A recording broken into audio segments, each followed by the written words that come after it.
হিন্দু মুসলিম বৌদ্ধ খ্রিস্টান একই জাতি একই প্রাণ এই স্লোগানকে সামনে রেখে ময়মনসিংহের ভালুকায় উপজেলা ও পৌর হিন্দু বৌদ্ধ খ্রিস্টান কল্যাণ ফ্রন্টের কর্মী সমাবেশ অনুষ্ঠিত হয়েছে।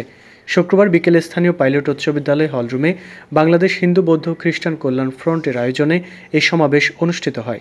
বাংলাদেশ হিন্দু বৌদ্ধ খ্রিস্টান কল্যাণ ফ্রন্টের ময়মনসিংহ জেলা শাখার আহ্বায়ক দেবব্রত দাস দুকুলের সভাপতিত্বে প্রধান অতিথির বক্তব্য রাখেন উপজেলা বিএনপির ভারপ্রাপ্ত আহ্বায়ক আলহাজ মোহাম্মদ মুর্শেদ আলম।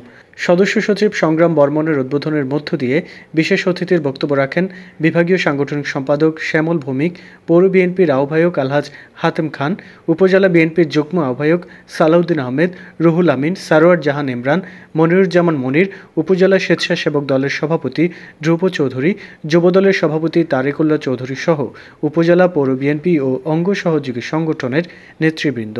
এ সময় বিএনপি ও অঙ্গ সহযোগী সংগঠনের বিভিন্ন পর্যায়ের নেতৃবৃন্দ সহ উপজেলার বিভিন্ন ইউনিয়ন ও পৌরসভার বাংলাদেশ হিন্দু বৌদ্ধ খ্রিস্টান কল্যাণ ফ্রন্টের নেতাকর্মীগণ উপস্থিত ছিলেন। ঐক্যবদ্ধ করে আপনাদেরকে হাতিয়ার হিসাবে কাজে লাগিয়ে বর্তমান যে সরকার আছে এই সরকারকে চাপে ফেলে বিভিন্ন ফায়দা হাসিল করার পায়তারায় লিপ্ত আছে। বাংলাদেশ থেকে একটি স্বৈরাচার ফ্যাসিস্ট সরকারকে উৎখাত করে এদেশ থেকে ইন্ডিয়াতে পাঠিয়ে দেওয়া হয়েছে। আজকে 5 আগস্ট একটি পরিবর্তনের উদ্দেশ্য নিয়ে ছাত্র জনতা এবং বিভিন্ন পেশা শ্রেণীর মানুষ রাস্তায় নেমে আন্দোলন করে জীবন দিয়ে বহুত্ব বরণ করে আমাদের এই অর্জন। আমাদের নেতা ইতিমধ্যেই ঘোষণা দিয়েছেন, বিএনপির ভারপ্রাপ্ত চেয়ারম্যান জনাব তারেক রহমান, যে জনগণের পাশে থাকুন, জনগণের সাথে থাকুন।